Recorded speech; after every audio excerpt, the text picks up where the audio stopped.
Hello and welcome to Icon's Biography. Every generation has a few individuals who quietly reshape the future. They do not begin as legends. They begin as ordinary people with extraordinary curiosity. Bill Gates is one of those people. When we hear his name today, we think of wealth, technology, Microsoft, and global influence. But before the fame, before the billions, and before the power, there was a young boy who simply loved to learn. This is not just the story of a successful businessman. This is the story of focus, obsession, risk, failure, responsibility, and impact. Today, let's explore how Bill Gates went from a curious child to one of the most influential minds in modern history, and what his journey can teach us about learning, discipline, and purpose. William Henry Gates III was born on October 28, 1955, in Seattle, Washington. He grew up in a supportive family that valued education, discipline, and debate. His father was a lawyer, and his mother was deeply involved in community and charitable work. From an early age, Bill was different. He loved reading, sometimes finishing entire encyclopedias just for fun. He enjoyed solving problems and thinking deeply about how things worked. At dinner, he often argued with adults, not out of disrespect, but because he enjoyed testing ideas and logic. His parents noticed his intensity. Bill could focus on a single problem for hours, even days. When something captured his interest, he became completely absorbed. This ability to concentrate deeply would later become one of his greatest strengths. However, school was not always easy. Bill often felt bored. Traditional lessons moved too slowly for his mind. He wanted challenges, not repetition. His parents worried, but instead of holding him back, they decided to challenge him more. They enrolled him in a private school called Lakeside School, a decision that would change his life forever. At Lakeside School, something remarkable happened. In 1968, the school received access to a computer terminal, a rare and expensive machine at the time. Computers were not personal devices back then. They were large, powerful systems used mainly by universities and governments. When Bill Gates first saw the computer, he was instantly fascinated. While other students saw a strange machine, Bill saw a puzzle waiting to be solved. He began spending every free moment learning how the computer worked. He taught himself programming by reading manuals and experimenting late into the night. He made mistakes, many mistakes, but each error taught him something new. Soon, Bill became so skilled that he started finding bugs in the system. The company that owned the computer noticed his talent and offered him free computer time in exchange for helping them improve their software. This was a turning point. Bill wasn't just learning anymore, he was creating. At Lakeside, Bill met another student who shared his passion for computers, Paul Allen. Paul was slightly older, calmer, and more patient. Bill was intense, competitive, and driven. Together, they formed a powerful partnership. They talked endlessly about technology and the future of computers. They believed something radical for their time. Computers would one day be everywhere, not just in labs or offices, but in homes. They began working on small programming projects, sometimes staying up all night. They weren't thinking about money yet. They were thinking about possibility. By the time Bill graduated from high school, he was already an experienced programmer. While others dreamed of careers, Bill dreamed of systems, code, and efficiency. In 1973, Bill Gates entered Harvard University. To the outside world, it looked like success.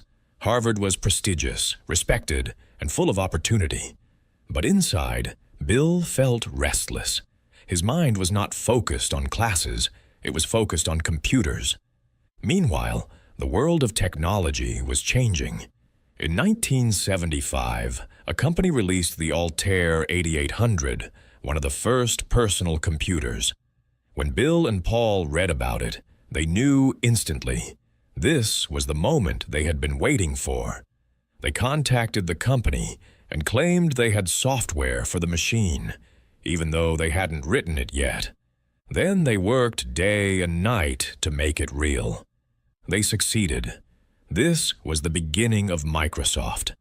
Bill Gates faced a life-changing choice: stay at Harvard or chase his vision. He chose the vision. Dropping out of Harvard was risky. Many people thought he was making a huge mistake.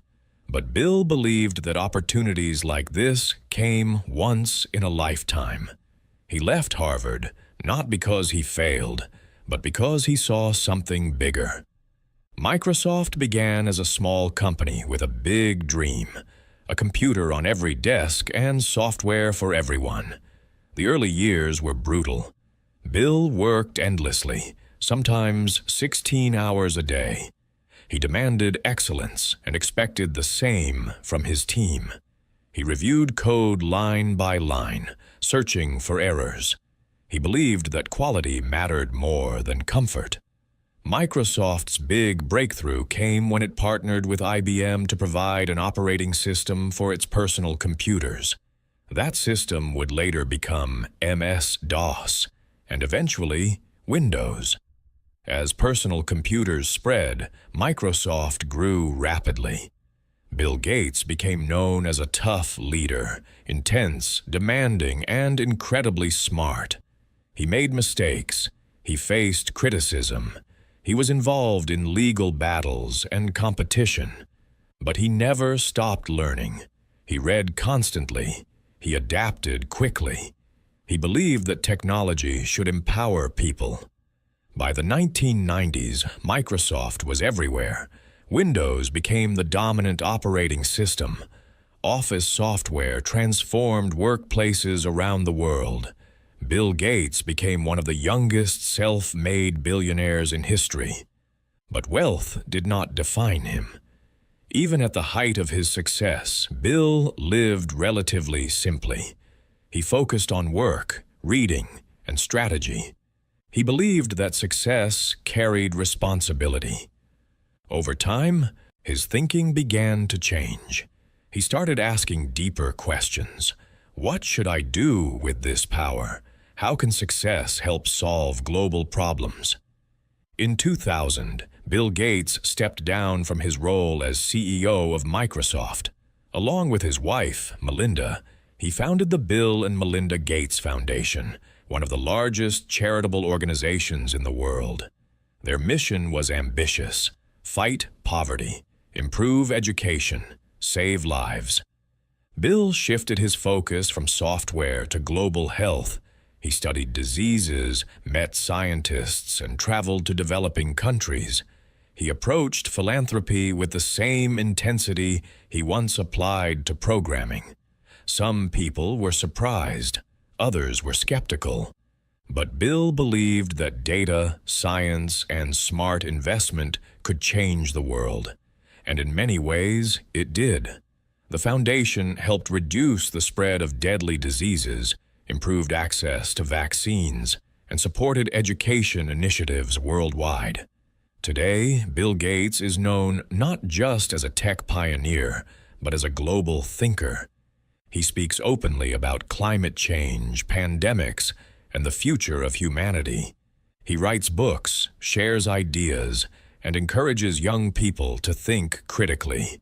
He believes that learning never stops. Even now, he reads dozens of books every year, always searching for new knowledge. Bill Gates' story is not just about computers or money. It is about curiosity, about courage, about focus, about responsibility. He reminds us that success is not about where you start, but how deeply you commit to learning and growth. From a curious boy to a global leader, Bill Gates proved that ideas, when combined with discipline and purpose, can change the world. And perhaps the most powerful lesson of all is this: the future belongs to those who never stop learning,